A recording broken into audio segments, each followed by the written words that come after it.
మన తండ్రి కుమార పరిశుద్ధాత్మ దేవునికి వందనాలు స్తోత్రాలు చెల్లించుకుంటూ దేవుడి దినమందు మనకి ఇచ్చిన వాక్యము సామెతల గ్రంథము 8వ అధ్యాయము 18-21 వచనం చదువుకుందాం. ఐశ్వర్య ఘనతలను స్థిరమైన కలిమియు నీతియు నా యొద్ద ఉన్నవి. నన్ను ప్రేమించి వారిని ఆస్తికర్తలుగా చేయుదును, వారి నిధులను నింపుదును. దేవుడు చెప్తున్నాడు ఇక్కడ మనం ఐశ్వర్యం పెంపొందించుకోవడానికి, మన నిధులను నింపుకోవడానికి మనం చాలా కృషి చేస్తూ ఉంటాం. చేరాని పనులన్నీ చేస్తూ ఉంటారు చాలామంది. కానీ ఈ ఐశ్వర్య ఘనతలు ఎవరి వద్ద ఉన్నాయంటున్నారు? దేవుడి వద్దనే ఉన్నాయంటున్నారు, నా వద్దనే ఉన్నవి అంటున్నారు. ఆయన ఇస్తేనే కానీ మనం ఐశ్వర్యవంతులం కాలేము, ఆయన ఇస్తేనే కానీ మన ధననిధి నిండదు. కానీ మనము ఆయన వద్దకు రాకుండా, ఆయనను వేడుకొనకుండా, ఆయన సముఖంలో వేడుకొనకుండా మన సొంత ప్రయత్నాలు చాలా చాలా చేస్తూ ఉంటారు చాలా మంది.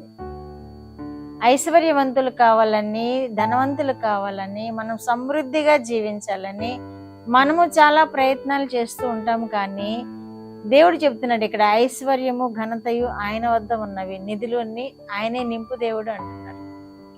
ఆయన నింపడానికి, మనకి ఇవ్వడానికి ఇష్టపడుతున్నాడు. మన నిధులను నింపడానికి ఇష్టపడుతున్నాడు, మనకి ధనాన్ని ఇవ్వడానికి ఇష్టపడుతున్నాడు, మనల్ని ఐశ్వర్యవంతులను చేయడానికి ఇష్టపడుతున్నాడు. ఎందుకంటే మన పూర్వీకులు అనేక మంది ఎంతో ధనవంతులు, ఐశ్వర్యవంతులుగా ఉన్నారు. యోబును చూస్తే ఎంతో ఐశ్వర్యవంతుడుగా ఉన్నాడు. యోబు తర్వాత అబ్రహాము, ఇస్సాకు, యాకోబులు వీళ్ళందరూ ఎంతో ఐశ్వర్యవంతులుగా ఉన్నారు. మన దేవుణ్ణి మనము ఆశ్రయిస్తే వారి వల్లే మనల్ని కూడా ఐశ్వర్యవంతులను చేస్తారు, మన ధన నిధులను నింపుతారు, మనకి అన్ని సమృద్ధి అయిన ఆశీర్వాదాలతో మనల్ని ఆశీర్వదిస్తాడు దేవుడు. ఎప్పుడు అంటే ఆయన ఆజ్ఞలను గైకుంటూ, ఆయనను కట్టడాన్ని అనుసరిస్తూ, ఆయనకి ఇష్టమైన బిడ్డలుగా జీవించినప్పుడు మనకి ఏ లోటు రాకుండా చేస్తారు దేవుడు. నన్ను ప్రేమించి వారిని ఆస్తికర్తలుగా చేయుదును అని కూడా వాగ్దానం చేస్తున్నారు. ఆయనను ప్రేమించాలి. మనము ఏదైనా ఈ లోకంలో సంపాదించుకోవాలి, మనము మంచి స్థితిలో ఉండాలి, మనము ఉన్నతమైన వారముగా ఈ లోకంలో కనబడాలి అని మనం కోరుకుంటూ ఉంటాం. కానీ యేసు ప్రభువుని, మన తండ్రి అయిన దేవుణ్ణి మనం ప్రేమించినప్పుడు మాత్రమే మనము అట్టి ఐశ్వర్యము పొందుకోగలుగుతామని, అట్టి దీవెనలు పొందుకోగలుగుతామని దేవుడు మనకి ఇక్కడ తెలియచేస్తున్నాడు. అలాగే ద్వితీయోపదేశకాండము 8:18 కూడా, మీరు భాగ్యము సంపాదించుకుంటకై మీకు సామర్థ్యము కలుగు చేయవాడు ఆయనే అని తెలియజేస్తున్నాడు. భాగ్యము సంపాదించుకోవాలంటే మనకి సామర్థ్యం ఉండాలి. కొంతమంది చాలా చాలా గొప్ప గొప్ప చదువులు చదువుతారు, కానీ ఒక్కొక్కరు సంపాదించుకోలేరు, భాగ్యాన్ని సంపాదించుకోలేరు. ఎందుకని అంటే అది దేవుని చిత్తం కాలేదేమో. ఎందుకంటే దేవుని ప్రేమించాలి, అప్పుడు మనం ఏది అడిగితే అది మనకి ఇస్తాడు. అడుగుడి మీకు ఇవ్వబడును అని తెలియచేసిన దేవునికి మన సమస్త అవసరతలు ఆయన విన్నవించుకున్నప్పుడు ఆయన ఎరుగును. కానీ అడుగుడి మీకు ఇవ్వబడును అని తెలియచేసిన దేవుడు మనము అడిగినప్పుడు, ఆయనను ప్రేమిస్తూ అడిగినప్పుడు, ఆయనను వేడుకుంటూ మనం అడిగినప్పుడు మనకి వాగ్దానం చేసిన వాగ్దానాలన్నీ నెరవేరుస్తాడు దేవుడు.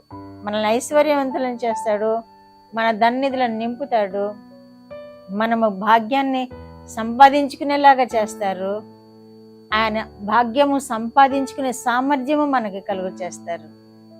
ఇన్ని విధాలుగా దేవుడు మనకి సకల సమృద్ధిని అనుగ్రహించే దేవుడుగా ఉన్నాడని మనము గుర్తెరిగి ఆయనను వేడుకుంటూ, ఆయనను ప్రేమిస్తూ, ఆయనను ఆజ్ఞలను గైకుంటూ జీవించినప్పుడు ఈ లోకంలో మనకి ఏ లోటు రాకుండా చేస్తారు. సమృద్ధి అయిన ఆశీర్వాదాలు ఇస్తారు, సమృద్ధి అయిన జీవన విధానం మనకు అనుగ్రహిస్తారు. కనుక దేవుణ్ణి మనం ఆశ్రయిద్దాము, దేవునిని మనము వేడుకుందాము, దేవుని ఎడల మనము విశ్వాసంతో ప్రార్థన చేసి మన లోట్లన్నీ తీర్చుకుందాము. మన లేమి అంతటిని దేవుని కృప ద్వారా మనము ధన నిధులను పెంచుకుందాము. అట్టి కృప మనకందరికీ దేవుడు దయచేయను గాక. ప్రార్థన.